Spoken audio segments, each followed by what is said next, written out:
SafeSea, podcast za starše. Načelno z mlajšimi otroki naj jih starši ne bi puščali sami sploh na splet. Družinske filtre za otroke jaz v splošnem nasploh odsvetujem. Starši to radi uporabljajo zato, da imajo lažni občutek, da je otrok na spletu varen. S tem ni varen. Dragi starši, pozdravljeni in dobrodošli v podcastu SafeSea.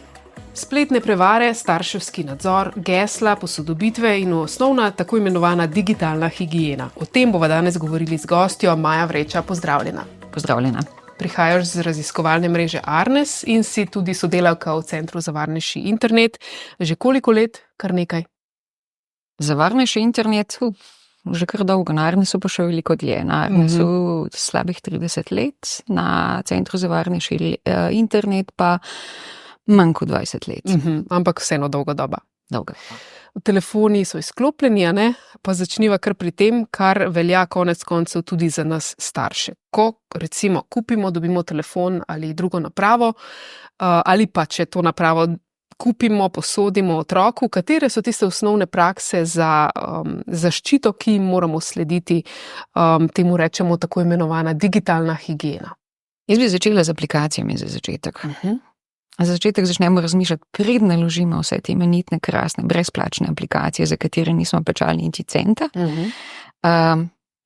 Razmišljamo, bi vse te naložili, a bi naložili vse neverjetne aplikacije, ki jih nujno potrebujemo, brez katerih si ne predstavljamo življenja, in potem ugotovimo, da morda te aplikacije hranijo vse naše podatke, jih delijo naprej in podobno. Skratka, jaz mislim, da začne se s tem, da se zavedamo, da je velik del brezplačnih aplikacij pravzaprav brezplačniških in da mi v naturalijami svojo zasebnostjo plačujemo uporabo teh aplikacij, čeprav ne plačujemo z denarjem. To velja isto za naprave, ki jih mi uporabljamo, ali otroci. Otroci so isto dovzetni, skratka z otroki se treba o tem pogovarjati. Drugo je seveda tista klasika, stalno zaklepanje, geslo za dostop do, skratka, da ta zadeva ni, ta napravica ni dostopna komorkoli, ki jih mimo pride. To recimo bi jaz rekla, da so tako najbolj osnovne zadeve, ko gre naprimer za pametne telefone. Da razmišljamo o aplikacijah, ki jih nalagamo, kdaj preberemo pogoje uporabe aplikacije in da vse te napravice stalno, redno zaklepamo, da jih ne puščamo dostopne komorkoli, ki jih lahko najdem recimo na mizi, medtem ko smo šli mi malce stran. Posodabljanje je verjetno tudi pomembno. Posodabljanje seveda nujno, je pa res, da zdaj nas pogosto naprave že samo od sebe, pravzaprav niti nam ne dopustijo več, da ne bi posodabljali. Ko se moramo že malo potruditi, da ne bi. Včasih je bilo obratno, včasih smo morali mi aktivno posodabljati, zdaj v splošnem nas te zadeve že same po sebi silijo k posodabljanju.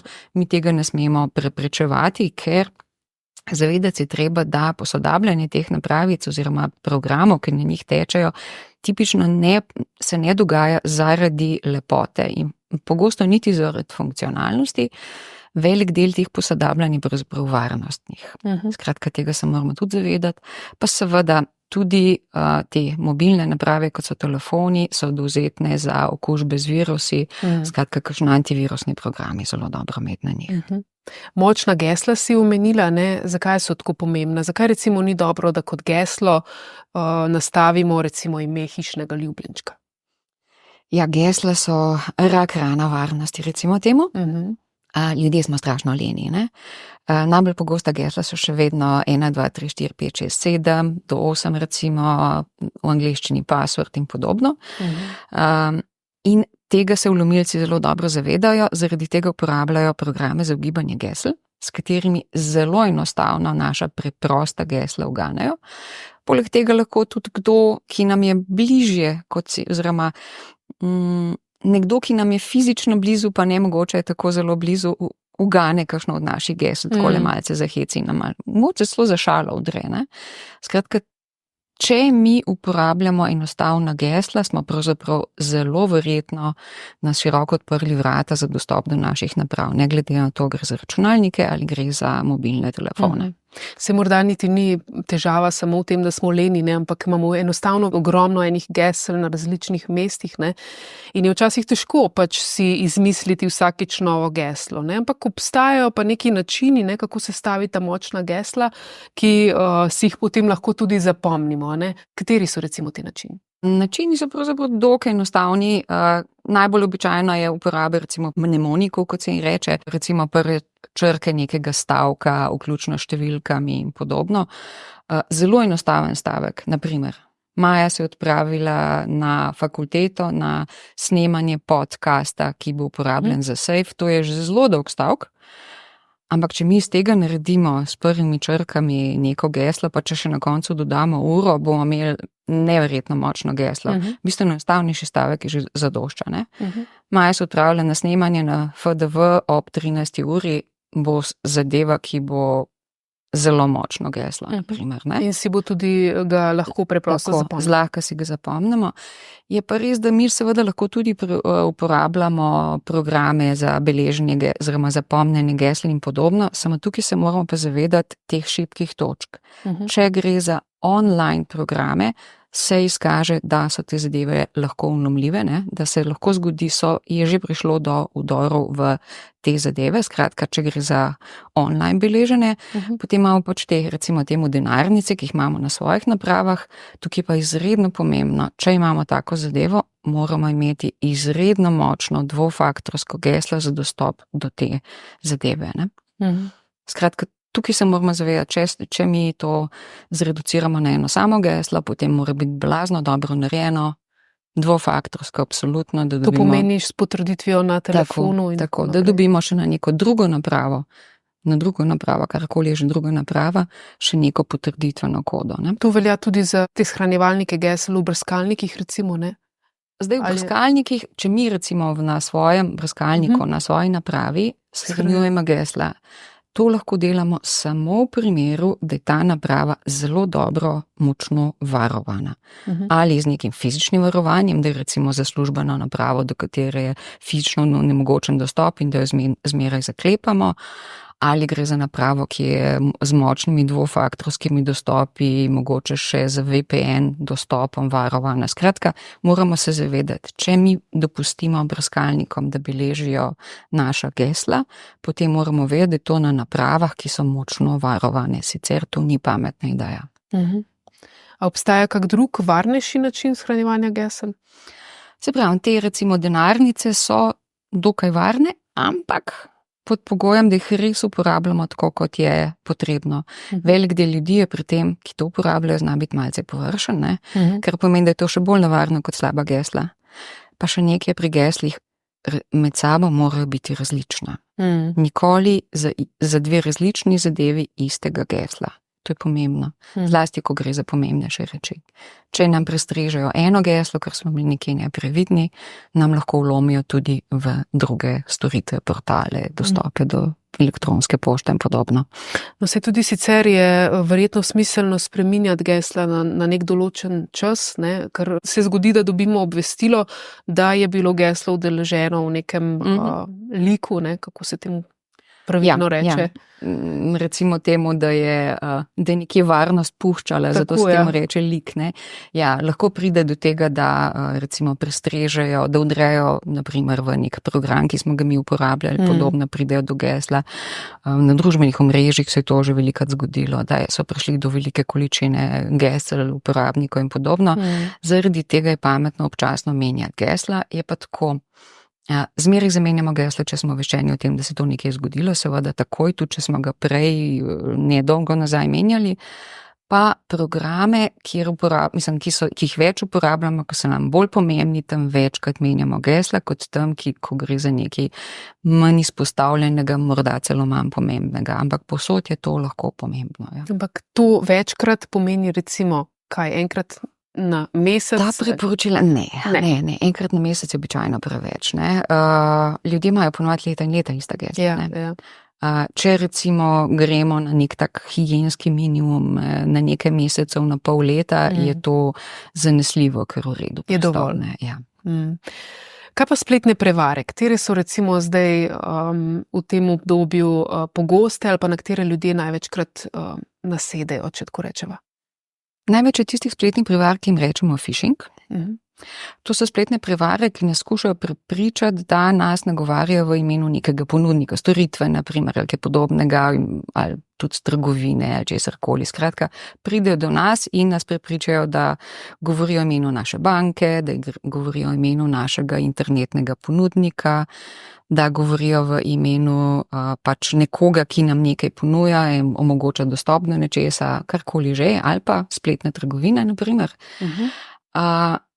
In zelo pogosto nas nagovorijo s tem, da skušajo od nas dobiti čim hitrejšo reakcijo, preden mi vklopimo razum. To je recimo značilnost vseh spletnih prevar. Da nas skušajo ali zastrašiti ali navdušiti do te mere, da mi čustveno reagiramo. Zdaj recimo je največ je phishingov, ampak obstaja palete, široka paleta spletnih prevar obstaja. Ampak recimo rdeča nit vseh spletnih prevar je v glavnem to, da nagovarja naša čustva, pozitivna ali negativna, ali strahove ali navdušenje, da nagovarja naše veselje do lahkega zaslužka. Skratka, če zgleda preveč dobro ali preveč strašno in od nas zahtevajo takojšnjo reakcijo, mora biti naša reakcija, da se naslonimo nazaj in razmislimo, ali to morda ni prevara in morda še koga pobaramo. Pa obstajajo tudi prevare, ki ciljajo prav na otroke in mladostnike? Seveda. V bistvu vsaka ciljna publika ima svoje prevare, oziroma tipi prevar so lahko univerzalni, ne? Ampak specifično, kako naslavljajo tarče, ne? Je lahko tudi na mladostnike. Recimo, včasih so bile te sexting prevare, ne? Oziroma spodbujanje ne sexting, sextortion bolj. Spodbujanje k razgaljanju na spletu, ki ciljajo naprimer na moško publiko, so bile včasih specifično naslovljene na starejše uporabnike interneta. Zdaj pa naprimer zelo pogosto naslavljajo mladostnike, mlade fante. Isto velja za mlade dekleta, ne? Da jih nekdo preprečuje, da pač je ali njihov vrstnik ali skratka, veliko je teh prevar, ki prav na seksualnost targetirajo otroke. To pomeni, da jih želijo prepričati, da jim pošljajo te fotografije in jih potem izsiljujejo. Tako, v glavnem gre tukaj za izsiljevanje ali tudi za kakšne hujše zlorabe, še celo kot izsiljevanje. Ne? Čeprav tudi izsiljevanje ponekod vodi samomore, ne? In tudi mladostniške samomore. Ampak zdaj tukaj seveda ne govorimo samo o seksualnih prevarah. Mladostniki so tarče tudi drugih prevar vseh vrst, ne? Ampak tipično vsaka prevara razmišlja o tem, kdo je njihova končna publika in zato pač uporabljajo neko izrazoslovje, medij, preko katerega dostopajo, uporabljajo pač prilagojen mladostnikom. Ampak recimo trenutno je kar nekaj teh tudi seksualno recimo temu obremenjenih napadov na mladostnike. Na družbenih omrežjih. Na družbenih omrežjih pogosto, ne, tudi v teh zaprtih aplikacijah. Kaj svetuješ glede starševskega nadzora? Na kak način ga uvesti? S katerimi aplikacijami, do katere starosti? Za začetek se je treba zavedati, da pred tehnologijo nas ne more ščititi tehnologija. Če vi otroku omogočate dostop do neke tehnologije in računate, da ga bo tehnologija sama ščitila, je to nekaj, na kar ne morete računati. Za začetek se morate veliko z otrokom pogovarjati ali z mladostnikom. Zlasti z otrokom, z mladostnikom, če boste šele takrat začeli, bo težje. Nadzor, če gre za vsebinski nadzor, skratka, katere vsebine so mu dostopne, da bi uporabljali te družinske filtre za otroke, jaz v splošnem nasploh odsvetujem, ker načelno z mlajšimi otroki naj jih starši ne bi puščali sami sploh na splet, ampak naj bi uporabljali naprave v spremstvu odrasle osebe, če je le možno. Pri starejših je pa važno, da jih počasi osveščamo, skratka se pogovarjamo o vsebinah, skratka jih počasi vpeljemo v ta odprti veliki svet. Filtri tega ne more namesto nas narediti, ampak če že uporabljate kakšne filtre, te vsebinske, jih lahko uporabljate kvečemo zelo redko, občasno pri mlajših otrocih, če ni možen popolni nadzor nad tem, da ste vi zraven. Ampak ponavadi žal starši to radi uporabljajo zato, da imajo lažni občutek, da je otrok na spletu varen. S tem ni varen. Ne bojo vas zaščitile te zadeve. Drugo so potem nadzori druge vrste, skratka tisto nadzor porabe, časovni pa tako naprej. Tukaj bi priporočila, da jih mogoče celo vsi v družini uporabljate, ne? In potem se recimo vsak teden, konc tedna malo pogovarjate o tem, koliko časa je bil kdo gor in tako naprej, da bodo otroci razumeli, da je to nekaj, kar velja za vse. Ker če boste vi samo starejšim otrokom nekaj takega dali na njihove telefone, bojo našli način, kako se temu izogibajo, ne? In kako pač ne jemljajo tega resno. Ne? Ja, torej sva pri tem, da je treba vzpostaviti neka pravila v družini, kako uporabljati naprave, kdaj Tako. in kje, ne? Družinska pravila, ki jih postavite skupaj v pogovoru z vsemi člani družine, kako postavljati pravila najdete in na straneh Logout in na Save.si, skratka imate veliko napotkov, smernice za uporabo zaslonov, veliko imate možnosti, ampak dajte si vzeti čas in se vsi pogovoriti o tem. In se držati kot cela družina, sicer brez vašega zgleda kot staršev ne bo šlo. Smiselno je ali pa fino je, če se lahko ta pravila vzpostavi že prej, ko so otroci mlajši, ker je verjetno potem precej lažje, ne, kot jih vzpostavljati, ko so že adolescenti, ne? Seveda, to je najlažje. Če je možno, je bolje prej, ampak bolje je tudi pozno kot nikoli. Tako je. Tudi otroške pametne ure so recimo zdaj vse bolj priljubljene, ne, ali pa vsaj tako je videti. In starši bi recimo ves čas radi vedeli, kje se otrok nahaja, bi ga radi imeli na nek način pod kontrolo in ga poklicali v vsakem času. A je mogoče zagotoviti varno uporabo take pametne ure? Na kaj je treba biti tukaj pozoren? Za večino teh naprav, ki jim rečemo pametne naprave oziroma povezane naprave, morda pametnejši izraz, ko gre za naprave, ki so tako ali drugače povezane internetna in prek tega, kdo ve kam še vse, velja, da so v splošnem varnostno zelo slabe. Varnost teh naprav, zlasti cenejših, pa tudi dražjih, je zelo vprašljiva. Za začetek, če sploh razmišljate o nakupu kakšne take ure, dajte pogledati, na katerih strežnikih se te podatki hranijo. Kje so te strežniki fizično? Kdo stoji zadaj, kdo je lastnik tega omrežja? Dajte pogledati, ali se te podatki kriptirajo, prenašajo po omrežju. Dajte pogledati, ali obstaja kakšna močna zaščita te ure pred vdorom, takim ali drugačnim. In če boste slučajno se temu resno posvetili, boste ugotovili, da verjetno boste zelo težko našli napravo, ki bo ustrezala tem pogojem. Kaj to pomeni? Katerim tveganjem je potem otrok postavljen v bistvu? No, dajte si zamisliti.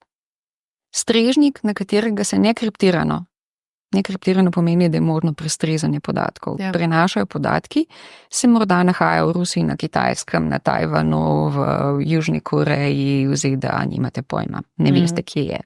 Ne veste, kdo ima dostop do teh podatkov. Ne veste, komu te podatke preprodaja naprej. Skratka, vi ste dali nekim neznancem dejansko nadzor nad kompletnim gibanjem vašega otroka in dogajanjem v okolju okoli njega. Ali to želite? Je pa razlika med tem, recimo, če ima otrok pametno uro istega proizvajalca, kot recimo telefon tega proizvajalca. Dejstvo, da je to od istega proizvajalca, še nič ne pomeni, ne? Dejansko ne veste, ne? Tukaj bi mi kot potrošniki morali zahtevati, da imamo kompleten nadzor nad tem, kaj se dogaja s temi podatki, ampak ker ponovadi gledamo na ceno, ne pa na dejansko varovanje zasebnosti, se ponovadi za to ne brigamo kaj dosti. Isti proizvajalec ima lahko strežnika po celem svetu, ker jih lahko najame tam, ker so najcenejši. Skratka, to ni garancija za nič. Ne? No, se pravi, tudi za telefon morali vse to preveriti, preden bi ga začeli uporabljati. Ni tako? Pri telefonih je ta varnost nekoliko boljša kot pri pametnih urah. Telefoni so tudi drastično dražji. Ne?